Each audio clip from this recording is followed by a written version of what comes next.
Hello বন্ধুরা, সবাই কেমন আছো? আশা করি খুব ভালো আছো। আজকে দেখো নতুন একটা ব্লগ নিয়ে চলে এসেছি। এক অসহায় বাবার কাহিনী তোমাদের সামনে তুলে ধরতে এসেছি। এই অসহায় বাবাটা দেখো, আমি রাস্তার ওপির থেকে দেখলাম উনি আবর্জনার মধ্যে কি কোথায় খুঁজে বার করছে। বাবাকে জিজ্ঞাসা করলাম, বাবা তুমি কিছু খাবে? বাবা বললো হ্যাঁ, তুমি যদি কিছু এনে থাকো আমাকে দাও, আমি খাবো। তো আমি বললাম বলে বাবাকে জন্য নিয়ে গেছিলাম চিকেনের ঝোল আর ভাত ছিল। তারপর আমি বাবাকে দিলাম। ওনাকে আমি বললাম যে চলো বাবা, তোমাকে আমি বেড়ে দিই, তুমি খেয়ে নাও।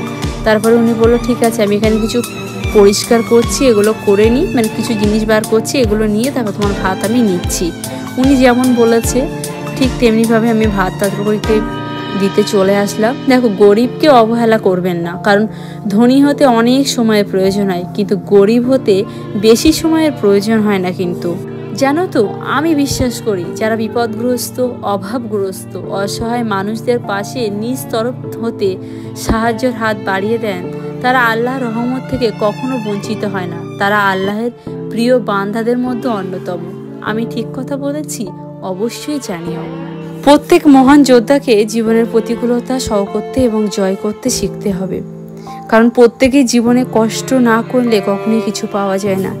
এই বাবা যেমন নিজের জীবনে যুদ্ধ করছে, একটু হয়তো দুটো অন্যের জ্বালায়, হয়তো বাচ্চাদের মুখে হাসি ফোটানোর জন্য, কিছু খাবারের সন্ধান, এই আবর্জনার মধ্যে নিশ্চয়ই সে অমূল্য রতন খুঁজছে, যাতে তার সন্তানদের মুখে হাসি ফোটাতে পারে।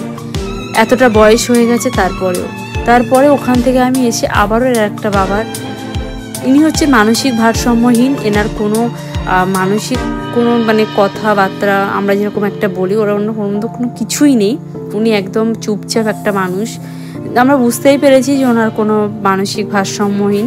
তো ওনাকে আমি বললাম তুমি খাবে, তারপর ওনাকেও আমি ভাতটা দিলাম, কিন্তু উনি নিয়ে বসে আছে, চতুর্দিকে দেখছে।